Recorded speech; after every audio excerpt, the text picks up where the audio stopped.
Dirty Sports, episode 741. We are live on YouTube in 5, 4, 3. Welcome to the Dirty Sports Podcast. I am your host, Andy Ruther, coming to you live from Cincinnati, Ohio, with my co-host from Los Angeles, California, Joey No Chill Prano. Good morning, Andy. Morning, man. I'm excited about today's show. Yeah? I am. What are you most excited about? What conversation? It's a good question. I don't know. The playoffs, NBA. Dabo Swinney, old takes exposed.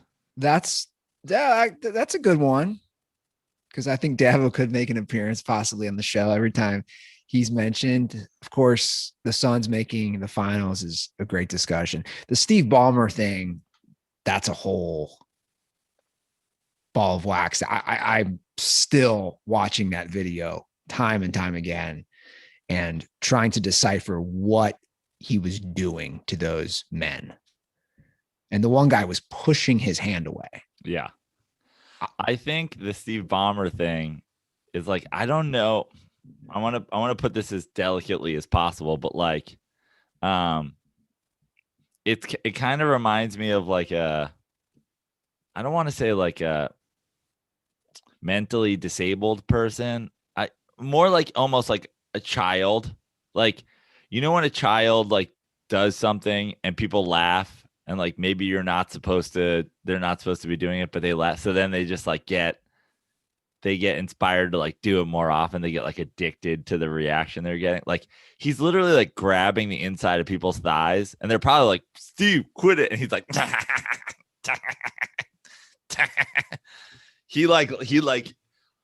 I feel like their reaction was just like fueling him. Also, your team is fighting to stay alive, fighting for a chance to go to the NBA finals. And you are doing like grab your friend's upper thigh gags. But what gag? My question is, what gag are you forcibly digging the palms of your hands into the thighs? Like a Cosby bit. I mean, it's so rapey. Like again, I've watched it. The guy on the guy on Ballmer's right is pushing his hand away. We've all done the thigh slap. That's normal. You slap your buddy's thigh, you're watching the game or you're laughing. That's not a slap. That was a up and down, back and forth. I am digging into you. So weird. And the fact that when I watched it, okay, so he's always like, yeah, when I watched the game, I'm like, did this just happen? And then my phone was in the other room. So I'm grabbing my phone to post this on Dirty Sports social media.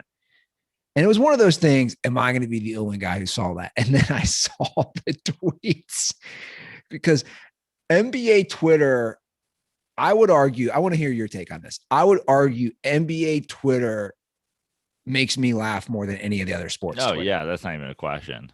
Like, NBA Twitter is hilarious. And when I started seeing the takes on NBA Twitter, I was dying laughing. And I was wondering, is he seeing this the next day? He's a billionaire, obviously, and he made all his money with Microsoft. Is someone pulling Ballmer aside and say, dude, what are you doing? I know you're a nut job. You've always been known to be a nut job. He's just looking it up on his ThinkPad today. Microsoft. Did you like the Andy Ruther deep dive, the ESPN version of like the info and stats that I posted? I don't know if I saw it.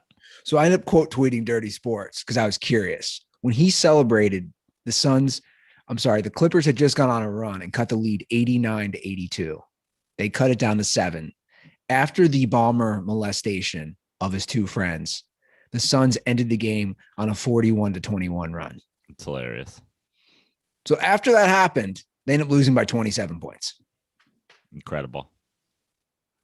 Boat wraithed. What's that? Boat wraithed. Yeah. So hats off to the Sun. I mean, Chris Paul, dude. Wow.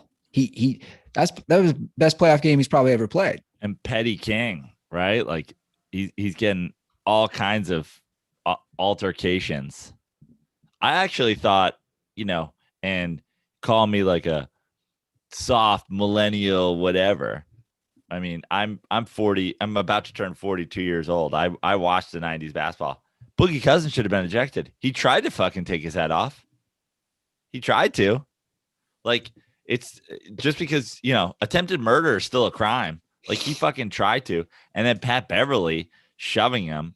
Like, geez, Chris Paul going off got under a lot of people's skins.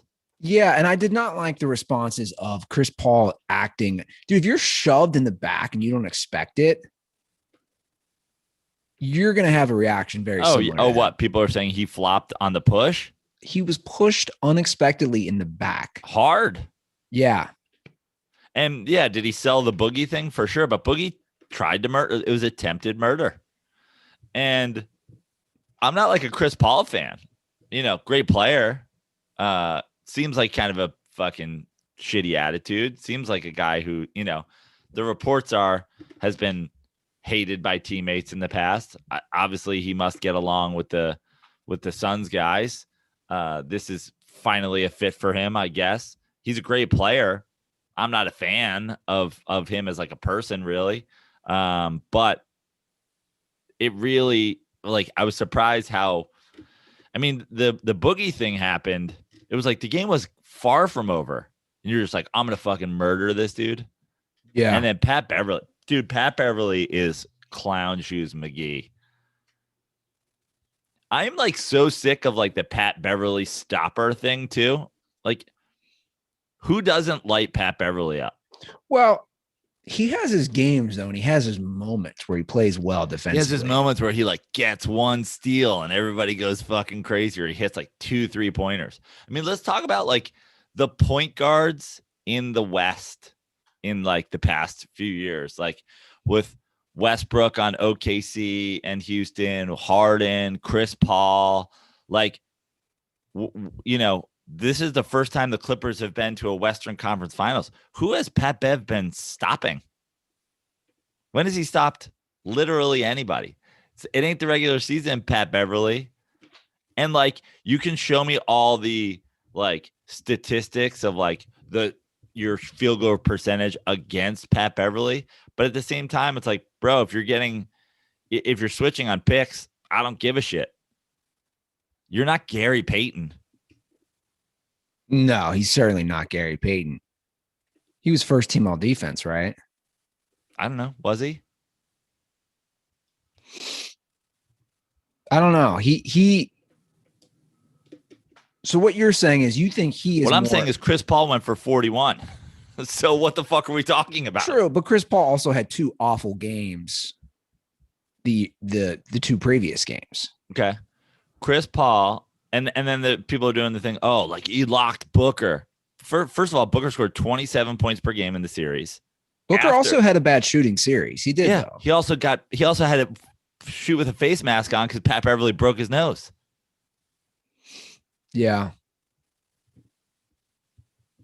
If Pat Beverly can force you to wear some sort of object on your face for an entire series, you too can only average 27. I just think like this whole Pat Beverly, like we have created a monster. Like Pat Beverly's got a great fucking PR team. He does. By the way, I was 100% incorrect. He did not make the first or second team this year, all defensive team. So I was wrong. Yeah, there is definitely a lot of hype around him. I think it's because of the showboating and because of the. But that's the whole other thing. It's like, bro, you are the point guard on a team that just went to its Western Conference Finals for the first time ever. Lost 4-2, got boat raced in Game 6 at home. What, like, how dare you talk ever? The move on Paul, that was amateur hour. That push in the back, that is. Yeah, that was egregious. He does this shit all the time. Oh, okay, let's and put by the it way, this way. Real quick, can can I say? Where's Pat Beverly on your list of point? You got to draft. You got to take a point guard. Oh, come on. How far down the list do you go before you get to Pat Beverly? 30? I was going to say, come on. Yeah. 35? 40? Is he in the top 50 guys you would have starting on your point? No, you got to be able to score in today's NBA. He can't score. And honestly, the defense is the biggest PR stunt I've ever seen. It's like, cool, you're a decent defender. I bet he's got Chrissy Teigen's publicist, you know? Yeah. It's in that wheelhouse. The push on Chris Paul and the lack of reaction from Frank Kaminsky is unacceptable as well. How about the lack of reaction from everybody? Every single, I just don't understand how they all didn't fight. Dude, if you're Frank Kaminsky and did you see the weak shove he pushed back? You are twice the size of Patrick Beverly. You tackle him. You literally tackle him and start swinging. Then Frank Kaminsky's out. You know, Pat Beverly knew what he was doing. When's he playing? When's Frank Kaminsky playing? How many minutes did he play in that series? Only Frank Kaminsky. Dude, he would be a legend if he tackled Beverly. If you just went full Frank the Tank. And put him in a headlock. Yeah, it was ridiculous that no one reacted. Where was Suns in 4 guy? I thought he was going to come out of the stands, start working Pat Bev. Yeah. That's why Frank Kaminsky wasn't in the gangbang, because he doesn't have his players back. He was omitted from the gangbang because that girl was like, he doesn't support his teammates. I think Pat Beverly is the epitome of what's wrong with the Clippers team. You're fraudulent. You're a fraudulent team. That's it. You got to your first Western Conference Finals. You got boat raced by the Suns. Well, to be fair, I thought the Clippers gave it all they had. They didn't have their best player. Yeah, that's fine. And you know what? My opinion of Ty Lue has changed because of this playoffs. I think he's a better coach than a lot of us expected or have given credit for. And I also we know one thing. He's better coach than Doc Rivers. Yeah. And my opinion of Paul George has changed. I've never been like a ironic playoff P guy. Like, Paul George is a great player. I think he's always been a great player. He's a great two-way player. Can Paul George be the best player on a championship team? No, but that's fine. There's a lot of guys who can't be the best player on a championship team. There's all-time greats who can't be the best player on a championship team. Yeah, I agree. And look, Kawhi goes down. Yeah, Kobe Bryant, for example. Shots fired. Kawhi goes down. I thought, no way in hell they win that Utah series. They did. They fought hard in the Sun series.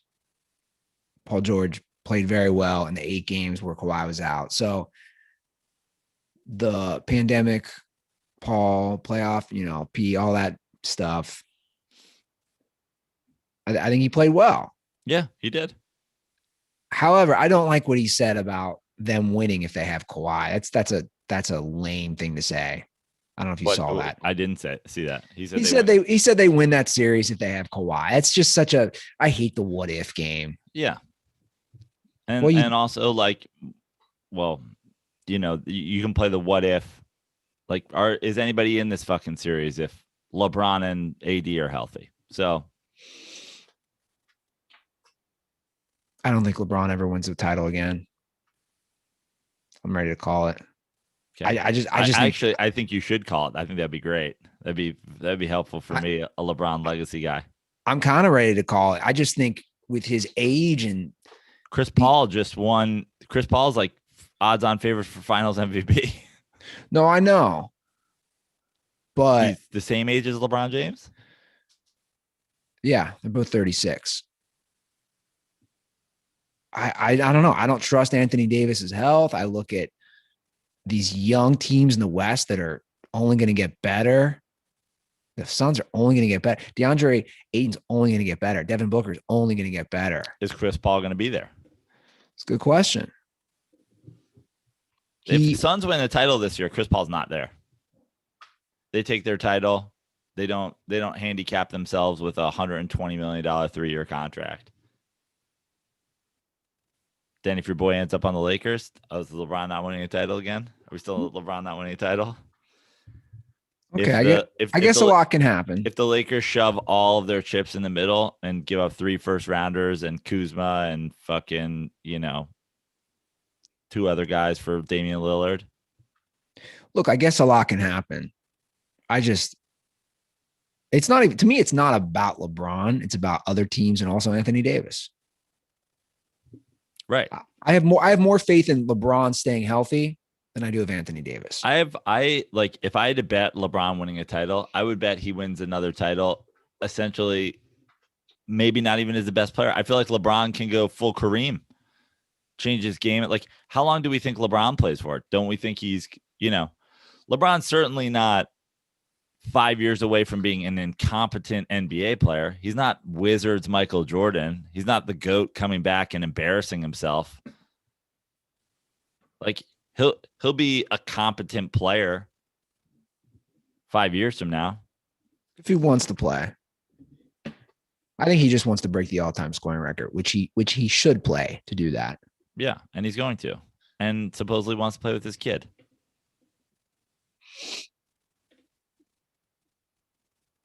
Well, regardless, can 50-year-old LeBron James be the third best player on a championship team? Stop it.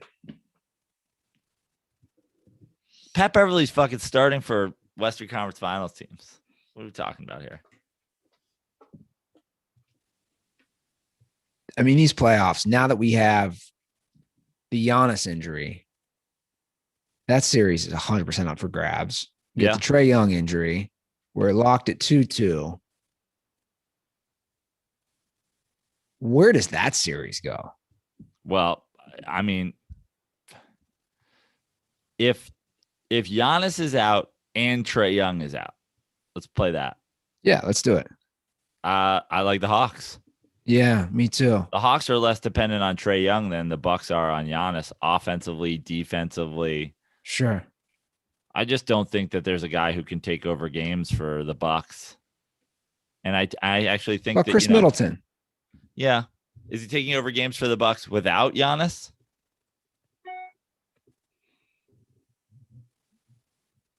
Are we going to have a big Chris Middleton with Giannis out game? I'm going to say no. Meanwhile, the Hawks, sometimes you watch the Hawks throughout the year and you're like, they kind of be better off if Trae didn't shoot so much. Yeah.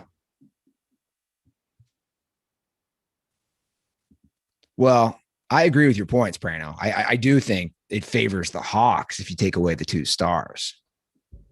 I just think the Hawks are more of a team, and we've discussed that. Right. And they play with that young kind of we got nothing to lose bravado of they have a better coach. Oh God, Budenholzer, bro. But like, God, the NBA. You know who he looks like, by the way? Suns, the NBA Finals. It's fantastic. You know who Budenholzer looks like? I've got it. He looks just like the guy who delivers the mail to my house. I'm like, he is a doppelganger of my mailman. Maybe he is your guy. Maybe that's what he's doing during the day. He can't make in-series adjustments because he's also delivering the mail in rural Cincinnati. Rural? Well, you're like, I mean, you're not downtown Cincinnati. You're like in the, you're in the burbs. I'm in the burbs. That's not rural. I can't even, I can't say that word. He's not walking house to house. No, he's in a little. Yeah. So he's driving his little mail cart. Yeah, but like my mom grew up in the sticks. Like that's farmland. I can't say the word. Say it. How do you say it? Rural. Rural? Jesus Christ.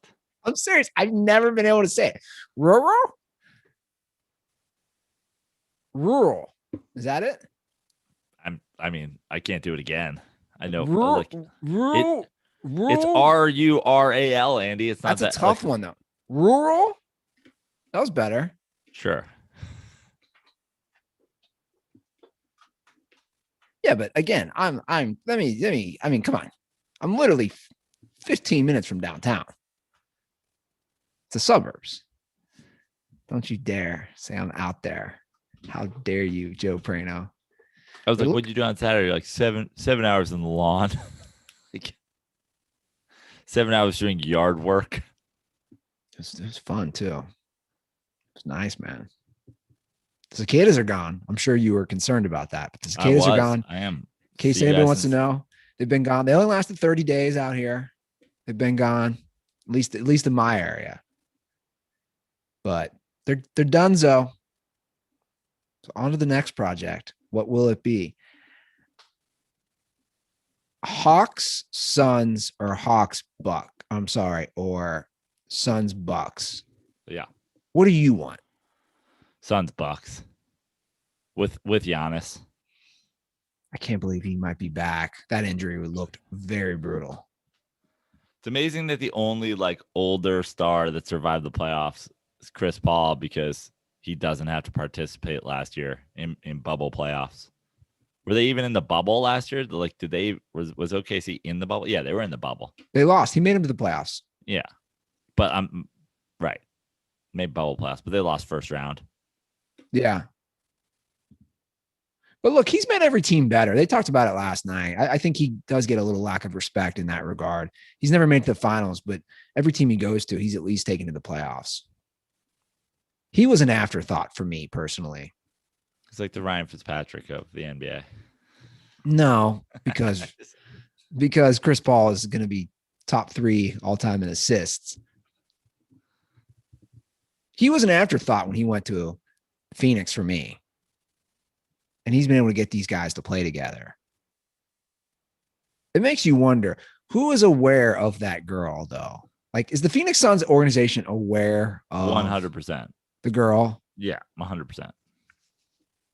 And by the organization, I mean multiple people who have executive in their title for the Phoenix Suns know all about that. How can you not? Yeah, it's crazy. It's the kind of thing that gets sent around in like a Suns Slack one morning. You're like, guys, I got bad news. There's a girl claiming she fucked the entire roster. They're like, oh God, why do we have to do this? Some 27-year-old PR girl's like, fuck my life. And posts like a selfie on Instagram.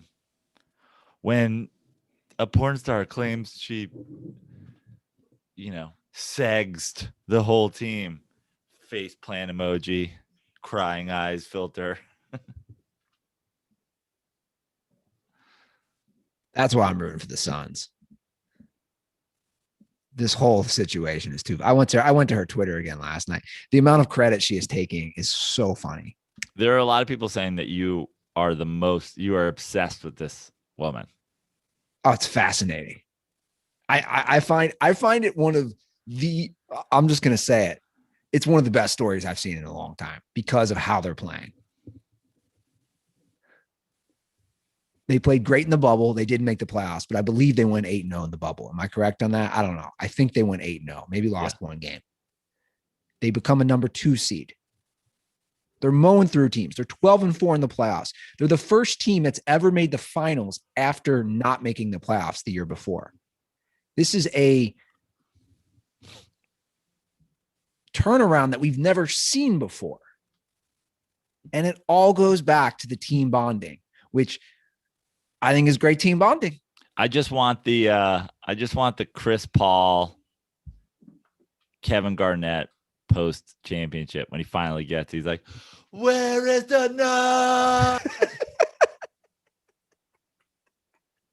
I just want to say, "Where is the nut?" What about the nut? I'm going to steal a phrase from my good friend KG when I say anything is possible except locating the nut.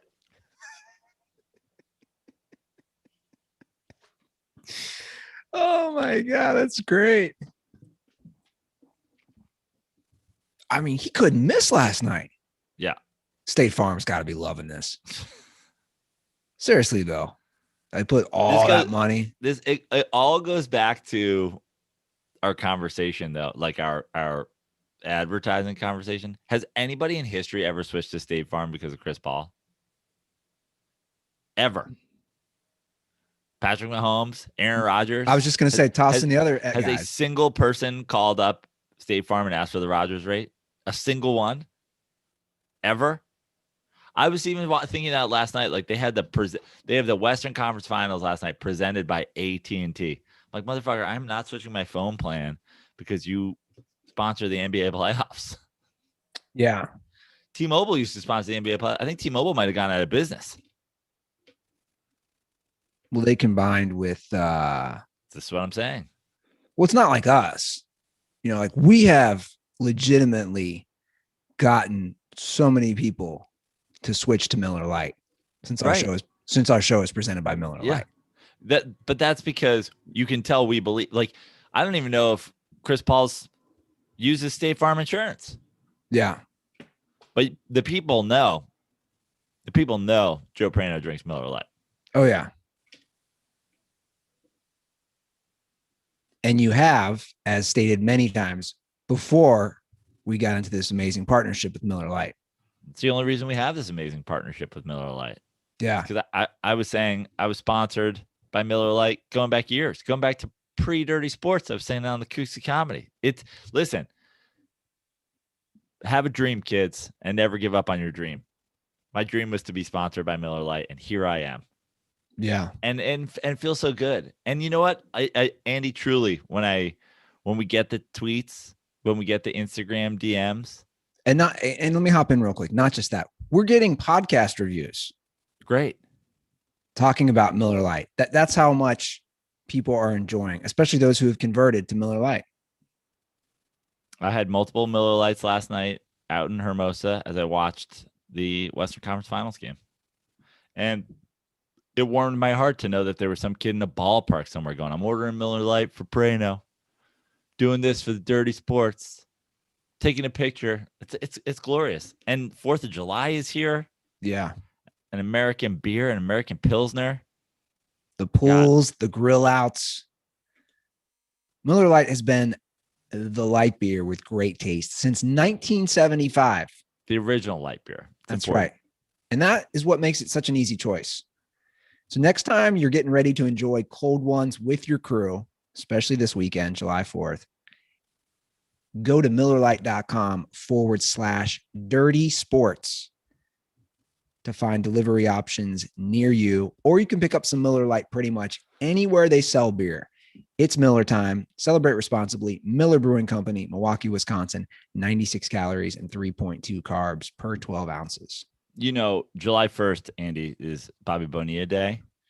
Happy Bonilla Day to you. Yeah, no, not Happy Bonilla Day. But before we even get into that, I want to make an announcement that from henceforth, July 5th, which is Monday, will be known as Joe Prano Day in honor of my birthday and people everywhere drinking Miller Lite. I want to see your long 4th of July weekend, Monday, hashtag Joe Prano Day celebrations. Share it with me. Share it with at the Dirty Sports. Share it with at Miller Lite. Show me that cold Pilsner that you're consuming on hashtag Joe Prano Day. Did you just give yourself your own day? Yeah, I did. I mean, it's already your birthday. Right. And now I'm not about my birthday. I'm not a birthday guy. This isn't about me. It's not about me getting gifts. It's not about me, celebrating me. It's about celebrating you.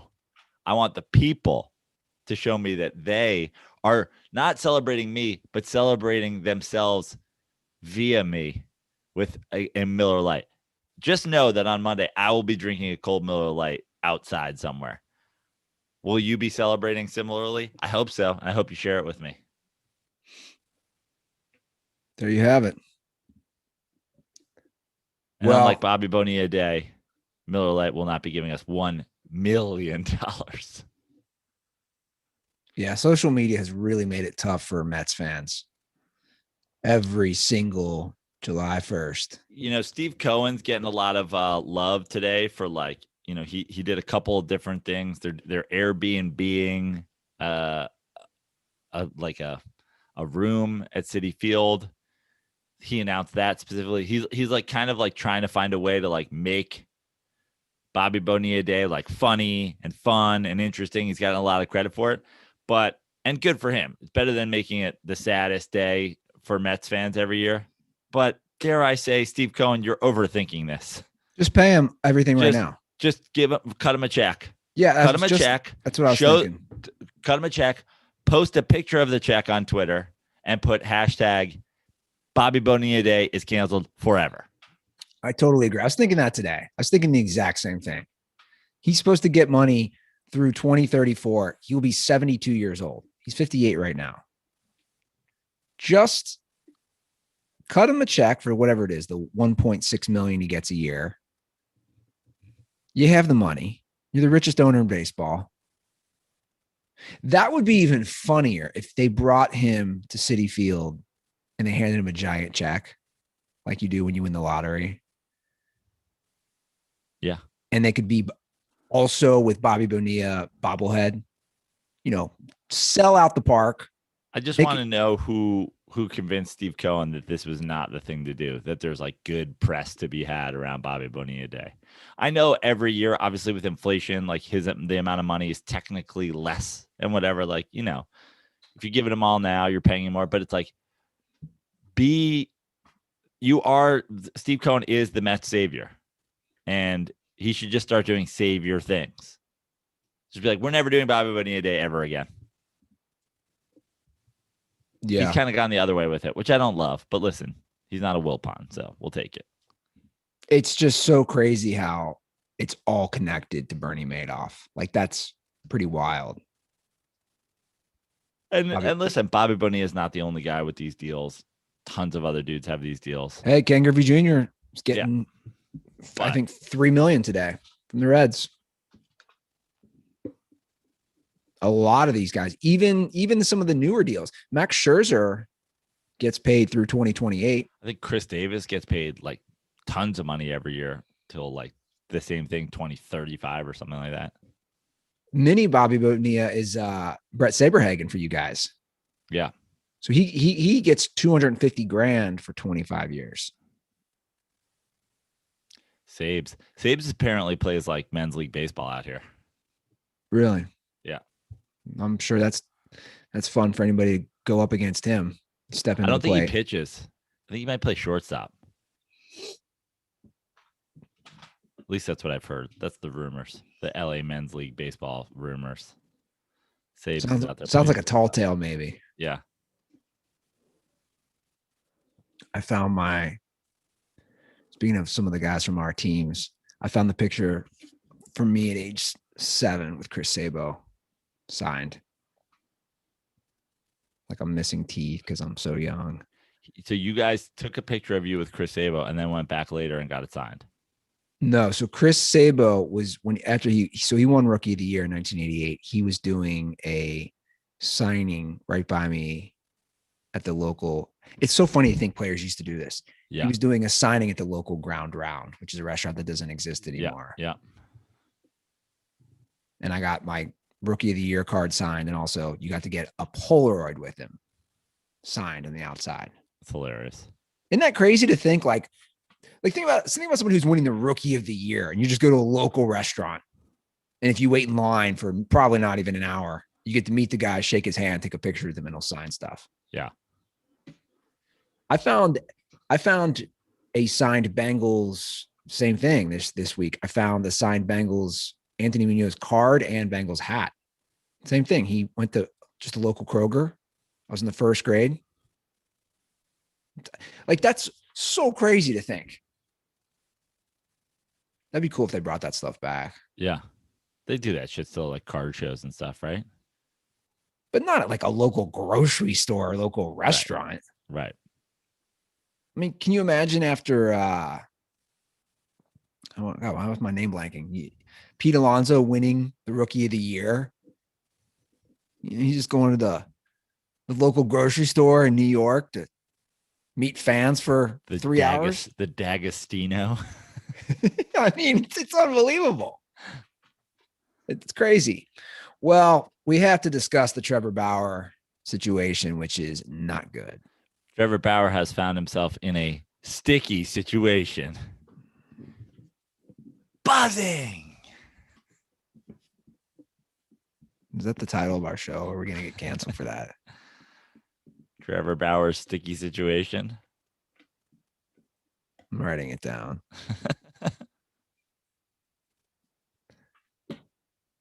So this one is, how am I going to word this, Joe?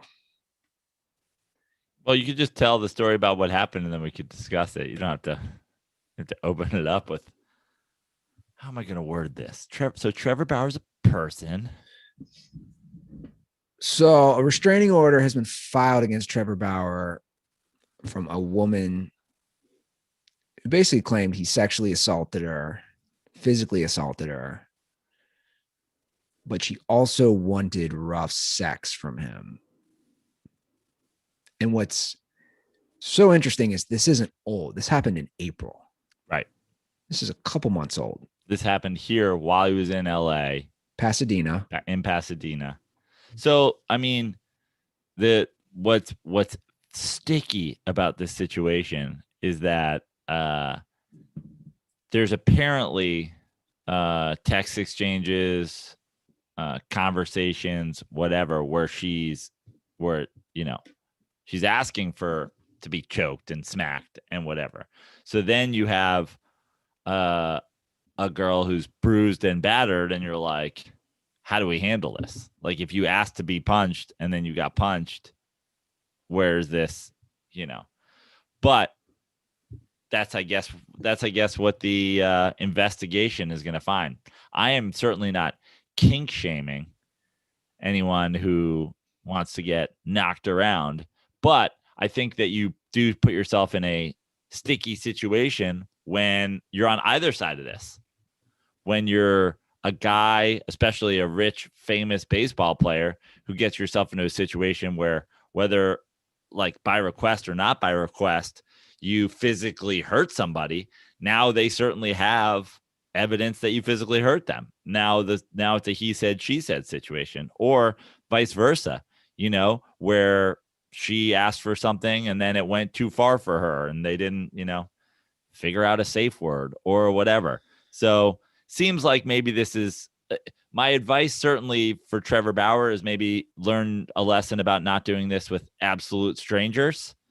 Maybe have a better relationship with somebody. And by the way, I'm not defending him nor saying he's innocent or guilty, because it's just too convoluted to make that determination by me, which I certainly don't have any of the evidence or any of the interviews or any of the whatever. But this could go really bad for him, or it could go nowhere, depending on what they find and how much it seems like she requested this stuff. Yeah. So everything you said, I agree. Like, it's complicated because it was rough sex. But again, at what point did he go too far? She also went back to him after the first encounter. And I think that's important.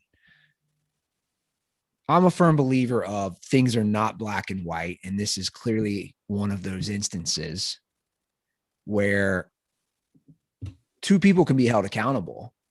If he anally raped you and then you went back to him, what are you doing? And from her perspective and from his perspective, dude, if you went too far the first time, you're letting her come back to you and you're doing it again. I mean, these things are as recent as May 15th. Right. So it's one of those things where it's tough to say someone's right, someone's wrong. And I know everybody doesn't want to hear that. I know if you go on social media. Well, also, I read the story, but I didn't. There's a couple different outlets. I didn't read the in-depth thing. I read, I read the ESPN story. I think I read an athletic story maybe about it. I didn't do a deep dive, but like we're also at in a situation where they're going to have to do a lot. Like cops are going to have to do a lot of talking to a lot of people probably and find out what the fucking deal is. So like it's ridiculous for anybody who's out there right now to say this happened or this happened. Yeah. But probably there is a lot of evidence of him messaging her after the second incident, asking if she was all right, which could be taken two ways. It could be, okay, then he definitely sexually assaulted her and physically assaulted her. Or maybe it was just wild sex, but he was still concerned. Are you all right? Right. Look, Trevor Bauer has set himself up really badly right here because he's been so outspoken and he's been going so hard at Major League Baseball, in particular Rob Manfred, and they got him. They got him right now. Yeah. And a lot of people don't like him. Fans, fellow players, on a lot of his beliefs and a lot of his outspoken critiques of baseball, politics, social stuff, you name it. And here we are. It's crazy to me that these people put themselves in these positions. It's reckless. I agree. Whether you're Trevor Bauer or anyone else. I mean, Joe, it's like whether that's him or someone like us. If a girl's asking me to violently do things to her sexually, that's when I'm like, no, I'm out because it's stuff like this. I agree. What do the Dodgers do is the question. The Dodgers don't do anything. He's scheduled to start this weekend. Yeah, he should. I mean, he should. Like, listen, this is a situation. Again, it's like if somebody's claim was, I'm just a girl who went out on a date with Trevor Bauer and I ended up beat up. That's a whole other story. Just the facts that we know about this, you just got to be like, listen, we're going to let the police do what they do. Like, I'm by no means a Trevor Bauer fan. I'm not defending what he may or may not have done, but I'm like, this girl goes, hi, I met Trevor Bauer at a bar and Trevor Bauer beat the shit out of me after. Well, that maybe we suspend Trevor Bauer until we know what the fuck is happening. But I asked Trevor Bauer to beat me up and Trevor Bauer beat me up too much. If I'm in charge of the Dodgers, I'm not like missing a guy's start over that. Yeah. Until the police tell me we're pressing charges. So no formal charges have been filed. Now, a restraining order has been filed. Yeah. So he can't go near her. But again, I do want to reiterate. She went back to him after the first incidents. Yeah.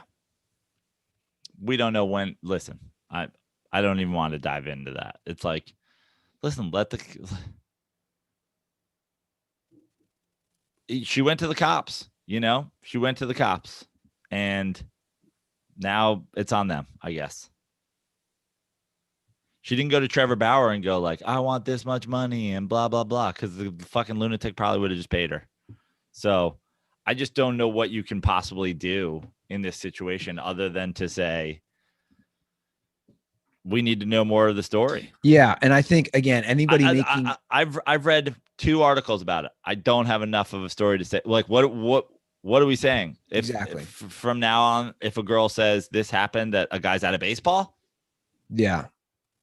And anyone out there saying he should be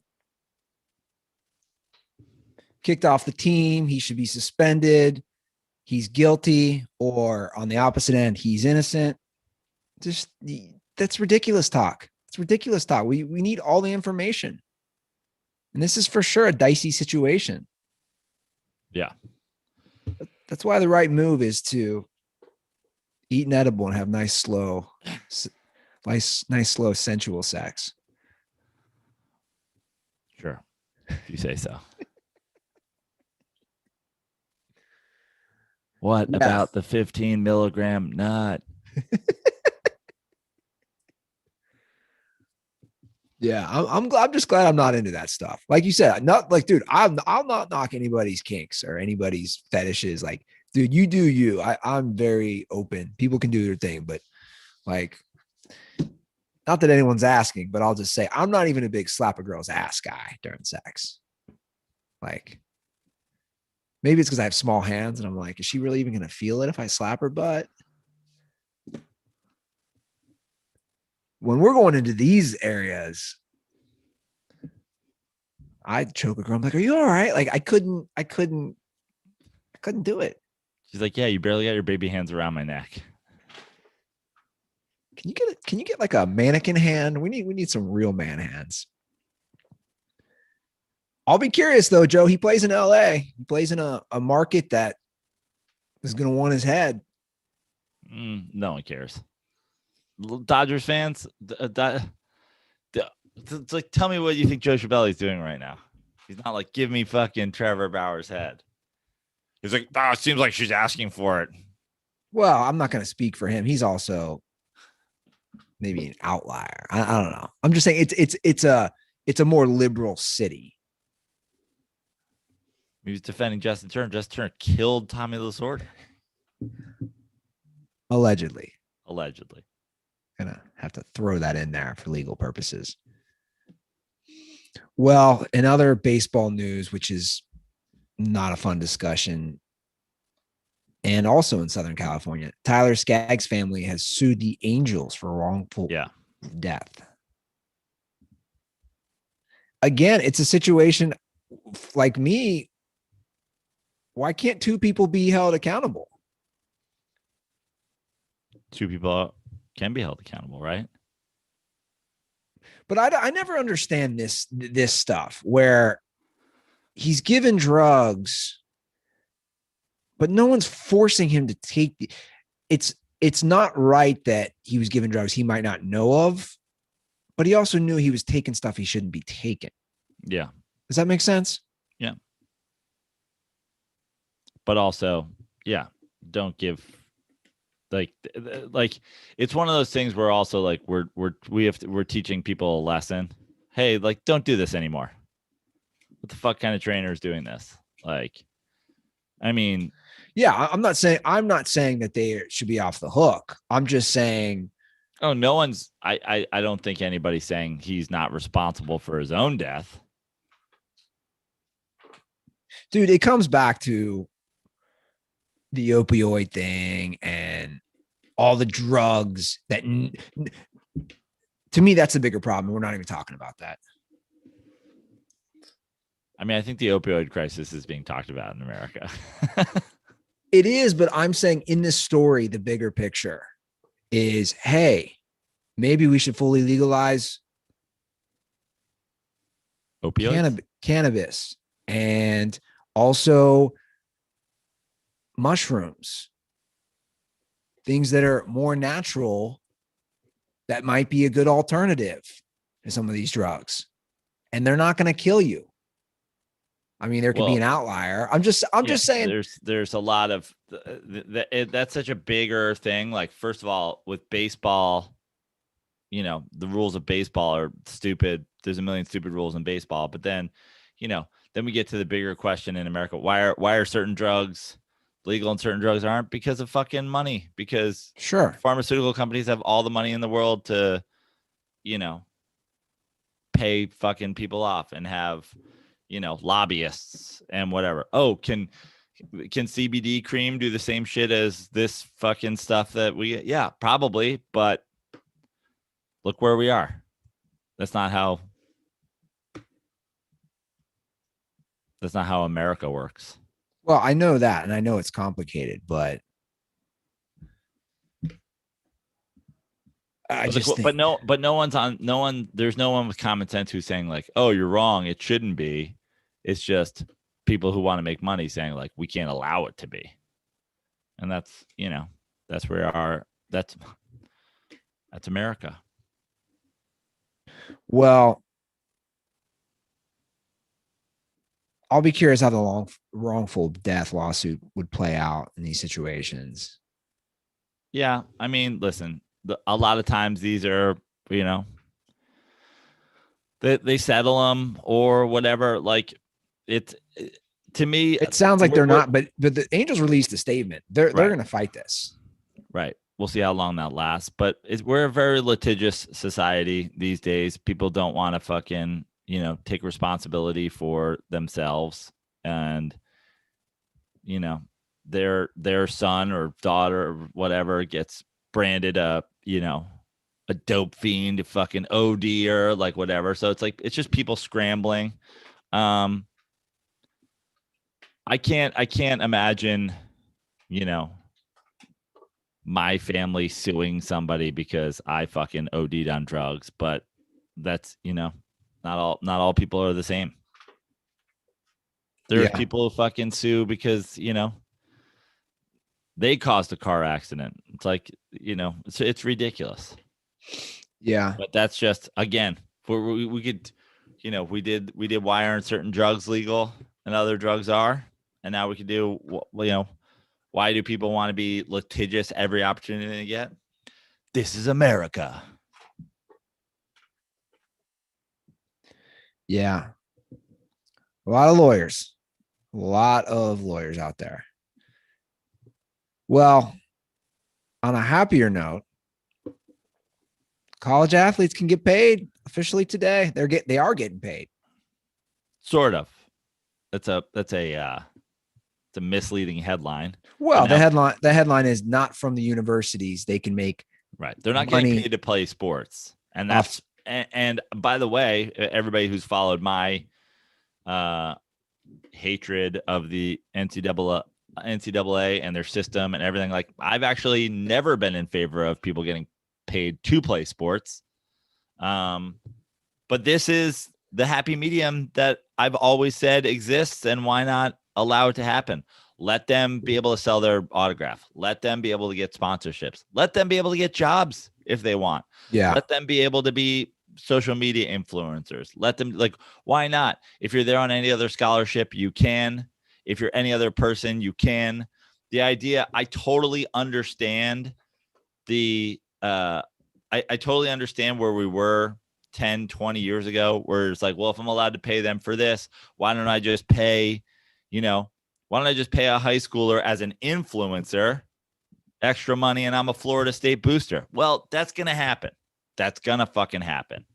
But they certainly shouldn't be slaves to the cafeteria and working out and, basically doing every single thing, not just for free, but being punished with what they can earn as just a person because they play sports. Do I think they should be cutting these kids a check for their athletic performance? No, because they are cutting them a check. They're cutting them a check sometimes upwards of $50,000 a year in room and board and school and books and whatever. So they are getting paid. They're getting paid in the form of, a college education.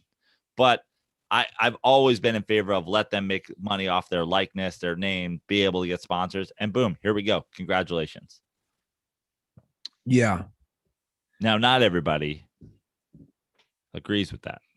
No. So again, it's name, image, and likeness. And a lot of people have been getting paid. And I think it's cool. The stories ranging from people and athletes to maybe a smaller school women's basketball player to I saw some of Dion's players at Jackson State at, the historically Black colleges and universities have partnered, like one had partnered up with a local barbershop. Like, it's pretty cool to see the avenues that these athletes can partner with, especially local businesses. Like, that's a really cool story to me. However, like you said, some people are not fans of this, including Dabo Swinney, who is on record about 2 years ago saying he would maybe quit college football if players got paid, because he doesn't think that they should be able to earn any revenue off their own image and likeness, even though Dabo Swinney is in the middle of I think $93 million contract. if I'm correct on that, $93 million. Should we get him on the phone to defend himself? Yeah, because everyone's going at him on social. I know he doesn't have Twitter. He doesn't have an account, but Dabo, the world is coming for you, including us. Dabo, do. Yabbo, do. This is ridiculous. This is the worst thing ever happened in college sports. Can't believe it's happening. Listen, this is what sets me and Sabes and O from our players. We get money. They don't. Yabba dabba, don't pay them. It's ridiculous. I get paid. They don't get paid. There's a hierarchy here. And then they're like, coach, can I eat today? And I'm like, I don't know. Maybe we should stick with that cafeteria pudding. Unless you score a touchdown, and I'll buy you pizza pie. You know, like this is how we motivate. Coach, I can't afford the new Michael Jordan Snickers. And I'm like, well, maybe you score a touchdown today. Maybe there'll be a $50 bill in your locker that I don't know how it got there. Yabba dabba, don't know. Now, Dabo, I would counter that. Your $93 million contract, which is. I'm an adult man, Andy Ruther. Hold on, coach. Professional business person. You are the highest paid coach in all of college football. I would argue you have achieved. Earned it. That money with the help of your players. So isn't it a two-way street that they should be able to earn? Players come and go. These children who I rear, I'm a breast assist. Teach them how to poop and pee in the toilet instead of in their dappers. They come and go. Championship stay at Clemson. Deshaun Watson, how's he doing without Dabo? Trevor Lawrence, how's he going to do without Dabo? I don't know. When they were here, champions. It's Dabo. Watson can't even get a massage without me around. I mean, it's unbelievable. Listen, the idea that now I got to deal with influencers, guys getting sponsorships. Listen, what if they come in the locker room and one of the guys who's got an influencer contract tells one of the offensive linemen, hey, I'll give you $200 not to do that. And I can only give him $100 to do it. Now who's in charge? It's ridiculous. Money talks. And I have it and they don't. And now if they have it and I have it, well, then who's in charge? Probably not the old white guy who no one likes, who makes them run and sweat and stuff. It almost sounds like you're for almost like a modern day slavery with that talk. I won't. I decline to answer on grounds that my answer may lead to my incrimination. And please watch, the new QAnon movie. We support it. Wow. And he's gone. Wow. Dabo just hung up the phone. Yeah, he walked. He left on the 5th. Dude, he did not want to go down that rabbit hole. Yeah. Unbelievable. He still thinks he should be the only one earning money. Yeah. Well, he's a dirty old Southern racist. Now, I got to bring up the Reggie Bush thing because a lot of people are talking about it on social media. It is interesting. And I've seen a lot of high profile guys, such as like a Jay Billis and guys who now have started tweeting in the last 24 hours saying, hey, we go back on all the other stuff that we're doing now with statues and retroactively reinstating things or getting rid of things. Where are we at with Reggie Bush now? Does he get his Heisman back? But Reggie Bush just got straight up money, didn't he? Didn't he get straight money from the universe? What did he? I forget how he did. Didn't he get like $300,000, like a $300,000 house, but not as a sponsor. They weren't I mean, listen, here's the situation. He knew what he was doing was wrong and he did it. I think the NCAA is a sham, has been for as long as I've been alive. So I'm certainly not defending him, but this is, cannabis is legal. Let's let guys out of jail, who moved hundreds of pounds of pot. It's they knew they were committing a crime. Clearly, no one's more for what a sham the war on drugs is. But my point is, where does this end now? Do we go back and do we give back those championships that we revoked from schools? Is, are coaches who are giving out benefits, are they no longer suspended? Is Bobby Bowden's wins no longer vacated? Like, we're just trying to unpack too many boxes that have been. Well, you got to remember too, Joe. Like they've removed Reggie from the record books, all his stats. But again, I honestly don't. By the way, he tweeted. I'm looking around. He tweeted since we started the show. And what did he say? He said, over the last few months, on multiple occasions, my team and I have reached out to the NCAA and the Heisman Trust in regard to the reinstatement of my college records and return of the Heisman. We left multiple messages with Michael Comerford, the president of the Heisman Trust, but instead received a call from Rob Whalen, the executive director, who stated that Mr. Comerford would not be calling us back and that they could not help us. We also reached out to the NCAA on multiple occasions and received no help or got no response at all. So, like, for example, right now, Bo Nix, Auburn QB, has a sweet tea deal, right? Reggie Bush didn't get his Heisman revoked because he did a deal with fucking Snapple and they found out about it. He got his shit revoked because he took a house to play football at SC. It's like, it's apples and oranges. Yeah. By the way, that shit is still illegal. I mean, now my point with this whole thing is this is why it's a Pandora's box.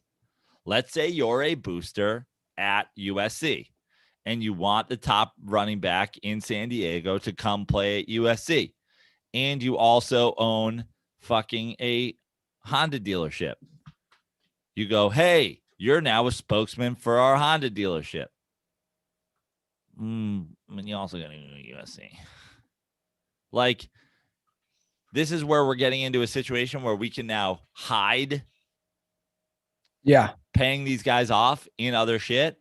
But Reggie Bush didn't have a fucking name and likeness deal.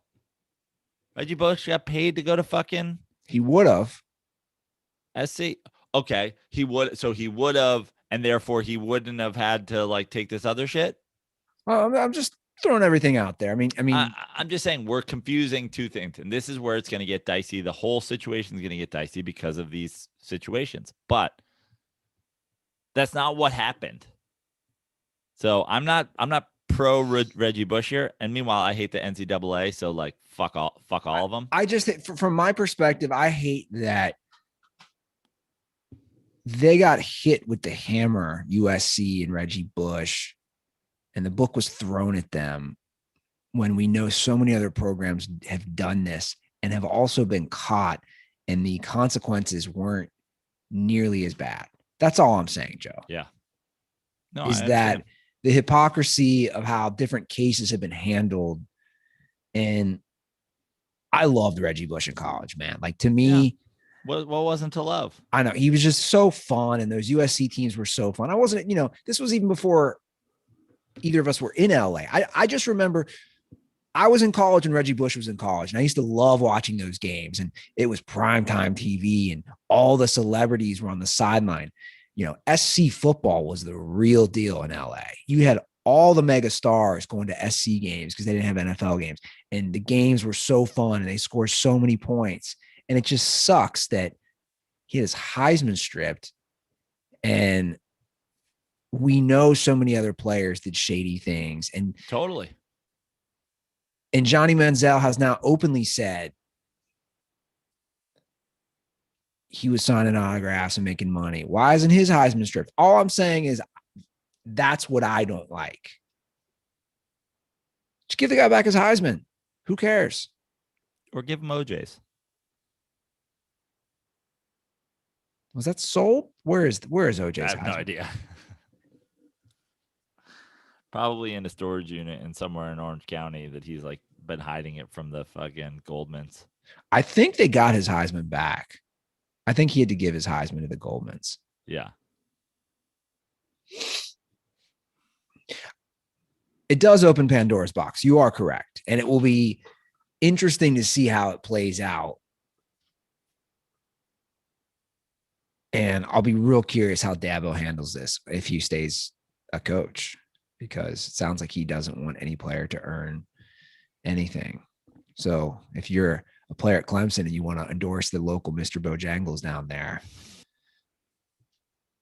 You ever eaten a Mr. Bojangles? I haven't. No. Have you? No. And every time I'm in the South, I'm like, what the hell is Mr. Bojangles? I think I've heard good things about Mr. Bojangles. I bet you make decent money there now. All these Mr. Bojangles, dude, all these places. I don't know how it is in California. Around here, these places are so hard up for help. They're offering signing bonuses at fast food restaurants everywhere. Signs. Join our team at Wendy's, $500 signing bonus. Join our team, $1,000 signing bonus. Dude, if you're in high school or college, now is the time to go work at Wendy's and flipping burgers. Imagine somebody in California needs to get back to work at these halfway houses on golf courses. I haven't had an open halfway house in like weeks. It's like, I need a hot dog and a couple Miller Lights. We need to make halfway houses open again. No, that's your concern? Yeah. And I was literally like, I was at Rancho the other day with Tug and we were playing and I was like, is this like a minimum wage thing? Is this like a unemployment thing? Like what, like, is this golf course really like one employee short? Because they are giving away thousands of dollars in my money alone, not having this shit open. Well, I think there were so many handouts and nobody was working. That's why I have a great idea. And if anybody out there is super technological and wants to do this with me, it's like I want like a cooler that opens with like a Venmo donation. So when I go there, they just have all my Miller Lights in a cooler. And if I just Venmo address, $5, cooler opens and I can get my beer out. Like it's an old newspaper thing, Yeah. By the way, we're just going to trust you don't take all of them. It's just Bojangles. It's not it's not Mr. Bojangles. Okay. I was way off. Thank you, Jay Luns, for the update on YouTube for that. It'd be great if you go in sometime and they're like, it's Mr. Bojangles to you, sir. I guess they sell fried chicken. Mr. Bojangles is my father. You could just call me Bojangles. Every time you say Mr. Bojangles, I turn around looking for Poppy. That'd be a fun show, a fun tour, and a fun show. What, doing Bojangles? No, doing like fast food all over the country. You have all these Food Network shows where you're eating good food, or the hole in the walls, or the place you wouldn't know about, or high-end restaurants. What about just doing a fast food tour? Bring back my girlfriend just texted me and said, you're describing a vending machine. I'm like, yeah, but not really. Like I need there to be more elaborate things. Also, you can't have a vending machine that sells booze or else kids would be able to buy it. I bet somebody could create that. Yeah.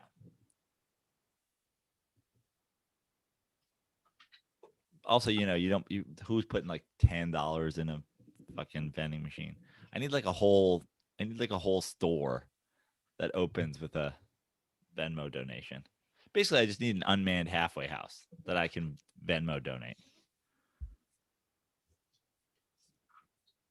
I'm hungry now. Yeah. Well, let's talk of food and. Well, let's talk. We did get a great food question. Isn't this a great transition into calls? That's a great point. We did have a good food question, courtesy of Fat Jason Kidd, who I just sent koozies to. Hopefully, Jason Kidd. Did you address it, Fat Jason Kidd? I did. I don't even know his real name. I forget your name, bro. My apologies. I literally addressed it to Fat Jason Kidd. That's completely appropriate. He left a great call. And if you want some koozies, I gotta keep correcting myself. Drop a podcast review on Apple. Leave your Twitter or Instagram handle, and I'll reach out to you. And I'll get your Addy, as the kids say, and send you 2 free koozies. It's that simple. Just leaving a podcast review. So we'll start off with Fat Jason Kidd because he's got a great food question. I'm really curious what you have to say. I'm not even sure how I'm going to respond, but let's hear it out. Hey, Joe and Andy, it's Fat Jason Kidd. Just asking, how would you build out your ideal burger? Like, start from, like, the bun, what kind of bun, like, how many patties, if you're going to go with something besides beef, all the toppings, condiments, etc. So, for me, I kind of go with the more of a traditional burger, except for I would use an onion bun, a little bit of Swiss cheese, and 2 patties. And let's take off the tomato, because a lot of times tomato isn't actually that good on the sandwich, and it's just kind of hard to get through. So I prefer just a slice of tomato on the side. So, all right, stay dirty. All right, Joe, you're building your ultimate burger. So this is, he put a lot of things in there. So I think important thing is, like, it all kind of depends on, like I eat a turkey burger from time to time. I eat a veggie burger from time to time. I like blue cheese burgers, but, like, I don't like a blue cheese burger every time. So I'm going to go with kind of like standard. Like, if you were like, okay, you can only, like, you can never order a different burger again. How are you ordering your burger? And I got to say, shout out to Counter Burger, which is around LA. They basically let you do this. And this is how I would always get my burger. I would get Hawaiian roll, like, the Hawaiian, like, potato bun or whatever it is. 2 patties. Yeah. Bacon, obviously. American cheese. Yeah. Fried egg. Ooh. And then, you know what I always put on my counter burger? A little chipotle sauce? A disc of pineapple. And then I threw they have like a ginger teriyaki. Did not expect that. So we got bacon, we got egg, we got pineapple, we got the ginger teriyaki sauce, we got 2 patties, we got American cheese, and we got, like, the Hawaiian bun. It's kind of a Hawaiian-ish burger, but if I had to, if you were like, that's the only burger you can order the rest of your life, I'd be like, I'm fine with that. Now, I also like a blue cheese burger with, like, a little, like, fig jam and some bacon. Could do that, no doubt about it. But that was always my counter burger order, and I'm going to stick with it. The great thing about burgers is that there's such a variety you can choose from. This would be so hard for me to choose one because it depends on the mood. I'm the type of guy who orders all types of burgers. Now, I like where your head's at with the American cheese. That's probably where I'm going. But if I go, let's just take Fat Burger. If I go to Fat Burger, because you have a variety you can choose from, I'm going to do the burger caramelized. The grilled or caramelized onions are huge for me in burgers. I love that. I'm a big tomato guy on burgers. Fat Jason Kidd's not. Now, Fat Burger, I'm getting the relish on it. And then when we start talking condiments, are we doing mustard, ketchup, mayonnaise, or mustard, mayonnaise, or sometimes a chipotle aioli sauce? Bacon's great. I mean, if you came over to my house and said, okay, grill us burgers, we have a limited assortment of sides. I'm going to do your traditional. I'm going to do bacon double cheeseburger. Yeah, like an American cheese, bacon double cheeseburger with tomato, but I'm going to grill the onions as well. Now, lately, and what I like is I like a mixture of the mayonnaise, mustard for my condiment. However, Trader Joe's has this magnificent, what is it they call it? The magnificent sauce, which is basically just a chipotle. Mm-hmm. I'm sorry, Thousand Island. I've been putting that on my burgers. That's if we're doing it simple. But I'm doing it simple too. I like. There used to be a place in back east you get like it on a hard roll, like a proper hard roll. Oh yeah. Oh man, just like a simple double cheeseburger on a hard roll, a little ketchup. Boom, you're good to go. But yeah, if I'm going in. Are you doing mushrooms ever? Like I do mushrooms in burgers sometimes. I don't want mushrooms anywhere near my burger. Okay. And so no mushrooms. And grilled onions, like even those, it has to be like right. Like when in doubt, I won't go with the grilled onions. But if it's like, oh, their special burger has grilled onions and this, I also like the crispy onions, like not like onion rings, but the ones that are like crispy onion, like laces. Squished on the burger. It's a good look. Like sweet onion. Are you doing lettuce and tomatoes? Lettuce, yeah, it depends on my mood, but like, not if I've got pineapple and an egg on there. I like the egg, but that's going to be more rare for me to eat that. And how are we getting it cooked? I'm going to do medium or medium rare. I'm doing straight medium because I mean, yeah, I like medium rare is good, but I feel like when I order things medium rare, they tend to be rarer than I like. So I usually just order a burger medium and just take like, oh, if it's a little more well done, I'll survive. I don't like getting into the burger in the middle and just feel like it's 100% uncooked in the middle. Yeah. And the well done, F that, man. Yeah. Same way with steaks. All right. Let's move on. Steaks, I order medium rare. Yeah, me too. Let's move on with another throwback dirtball.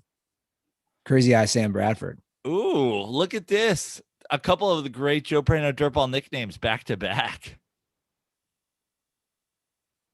That was a combo nickname. And give me some credit. I said he looked like Sam Bradford, and you said Crazy Eye Sam Bradford. Yeah. That was a joint team effort.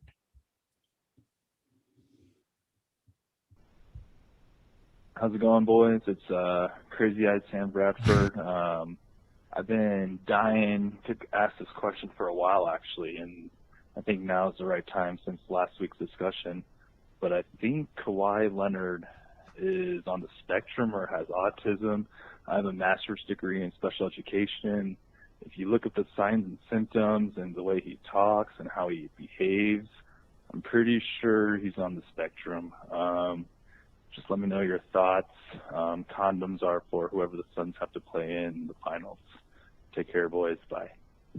All right. So Arizona Dirtball, that's where we met him at spring training. Crazy Eye Sam Bradford I did not know this, has a master's in special education. Now, I love you, Crazy Eye Sam Bradford, but I'm going to say, after hanging out with you for a night, I thought you might be on the spectrum. So there's a lot of irony going on here. Is that a diss? Maybe. So, originally when he was posing the question, I was like, well, I'm not even going to weigh in on this because these days, I get canceled just like, saying somebody's out there, like, how dare you? The autism community comes out after me. But now the Crazy Eye Sam Bradford has told me that he is legitimately trained to spot people on the autism spectrum. I will merely say that I agree with his diagnosis. Here's the thing. And I just took a dig at him. It was more of a joke because the spectrum is so wide now, I think. I feel like a lot of people could be on the spectrum, maybe even including myself. I don't know. Because when we were growing up, Joe, it was different in school. It was like, okay, that person has autism. Okay, that kid has Down syndrome. That kid has a learning disability, whatever. Now it's like everything else. There's such a wide range of spectrums, right? Whether it's gender, sexuality, learning disabilities, this sort of thing. I don't think anybody goes like he's on the Down syndrome spectrum. Like, yeah, there's an autism spectrum. This is why we can't just help but get canceled one day. I understand what you're saying, but I think like you still have to, like, this is why I'm simply agreeing with Crazy Eye Sam Bradford, because I think it's still like a medical diagnosis. There is a spectrum, and do you or do you not fall on it? Okay. And I probably agree with Crazy Eyes too. Yeah.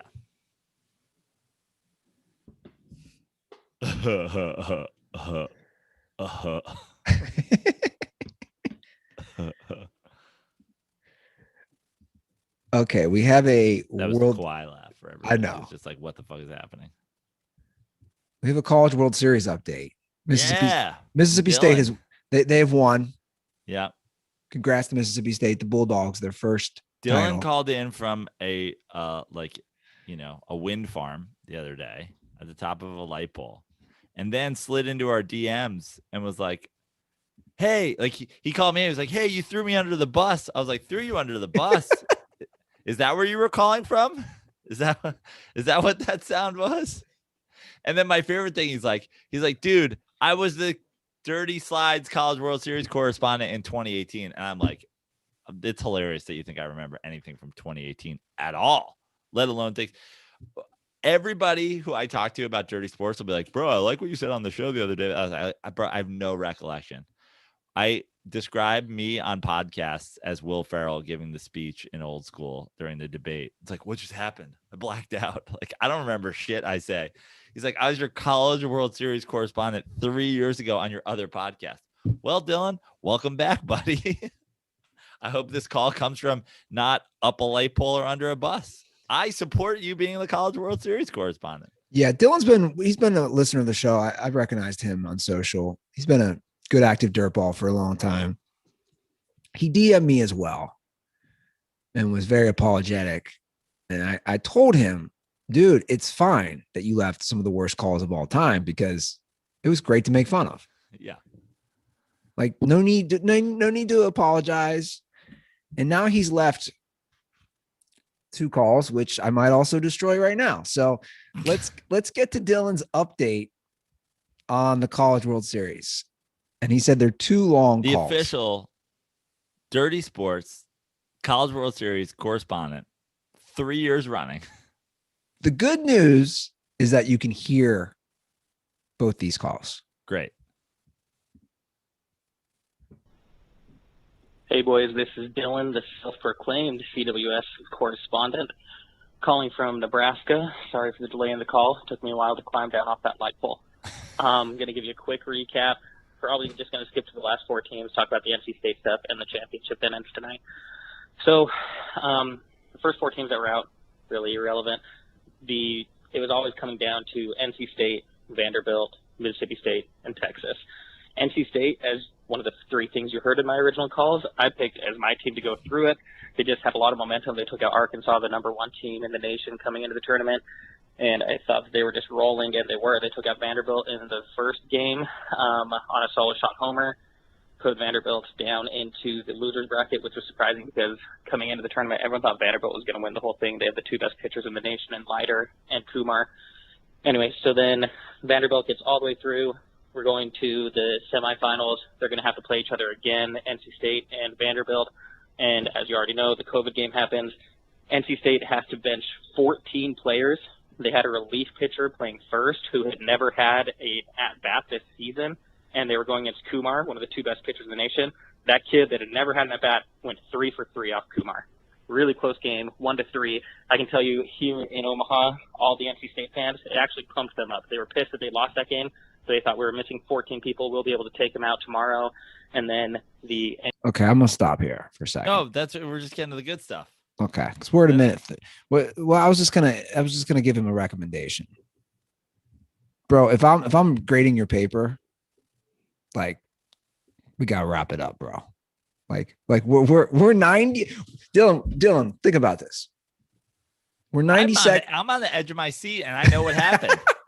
We're 90 seconds in. Okay.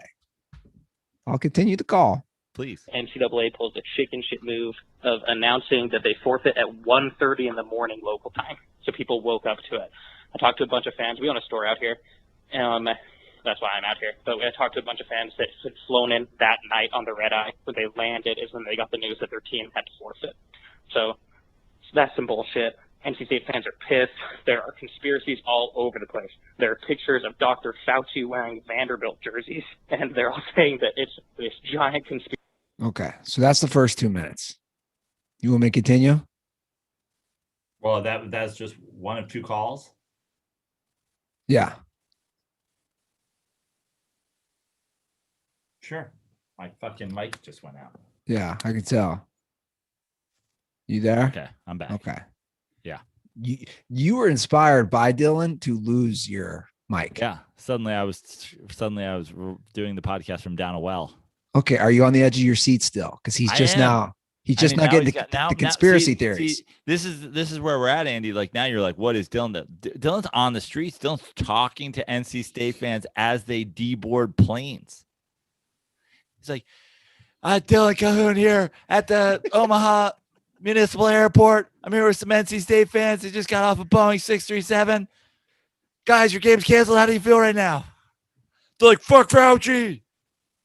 They're like, who do you represent? He's like, well, I'm the self-appointed Dirty Sports College World Series. He's like, I'm the Dirty Sports College World Series correspondent, the DSPN College World Series correspondent since 2018. How do you not know me? They're like, are you the guy who called in on the tower and nobody understood a word you said? Yeah, that's me. That's me. Okay, let's get to Dylan's conspiracies. Sorry, it cut me off trying to recap this whole thing. So the people that aren't in on the COVID conspiracies think it's a money conspiracy. They don't want the small NC State team, the unranked team, to call in or to try and win it all. So they're going to go Vanderbilt and whoever wins out of Texas and Mississippi State. Mississippi State plays Texas for the second and third time, and they end up taking them out. We have the championship of Mississippi State and Vanderbilt. Everyone thinks that Vanderbilt's going to win because they have this unfair advantage of getting extra rest days for their pitchers. But very first game, it's looking like it's going to go that way. Leiter wins the game, and it's a blowout. But then the next two games, Mississippi State just barely pulled it out. Blowouts in both games. One tonight, 9-0. Killed them, had a no-hitter until the eighth inning. It was going to be the first no-hitter in CWS history. And Mississippi State wins their first national championship as a school in all major sports. And honestly, they earned it. They were going crazy out here. The fans are going insane. They're probably going to burn Omaha to the ground tonight. I sent Andy a picture of the Jello shot challenge at a local bar. Every other team had like 100 Jello shots. Mississippi State, as of today, was at 1,600. They're beating the second place team by 1,500. It's just wild out here. Crazy CWS, one of the craziest ones I've ever been to in my 15 years coming out here. And yeah, if you didn't see it, you missed out. Condoms are for the Vanderbilt whistler. He's the most annoying fan in the world. Anyways, sorry for those previous calls. Hopefully I redeemed myself. Stay dirty, boys. Andy, I thought it was spectacular. Yeah, he redeemed himself. Can I be honest? Sorry, no, I didn't even really fully listen to the calls. I just saw the link and I was like, he gave us updates on the Jello shot challenge. First championship in any major sport for Mississippi State, which, by the way, Mississippi State has a great baseball history. So, like, congrats to them for finally getting the championship. Will Clark, Raf Pomero, like so many fucking greats that went on to play in the big leagues. So yeah, the Bulldogs, congrats. And I like that they still wear the V-necks. Solid look. Yeah. Well, it sounds like it was mayhem down in Omaha and they were going crazy. He did send me that. The Jello shots, they were going nuts. 1,600 and every other second place was 100 Jello shots. Fucking Mississippi State. You love to hear it. Well, I don't think there's much to do. I've been in Mississippi. There's not much to do in Stark. I've never been to Starkville, I don't think, but I don't think there's much going on. So they got to the big city of Omaha and went hard. They were like, people make Jello into alcohol. I love Jello and I love alcohol. So the idea that they are together, I'll take 1,500, put them on my tab. That is the thing I do love about the South, how cheap everything is. Bill Cosby's out of jail. He's like, Jello. How about that shit, man? Wild. Yeah. He's on his way. He's on his way to Omaha to take some Jello shots. Jello pudding shots. All right, let's do one more call. It seems that the Coaster podcast is gaining a little steam, I think. Coaster boys? Yeah. Yeah, hi. I was trying to get a hold of the Coaster Bros podcast. I'm like their number one fan.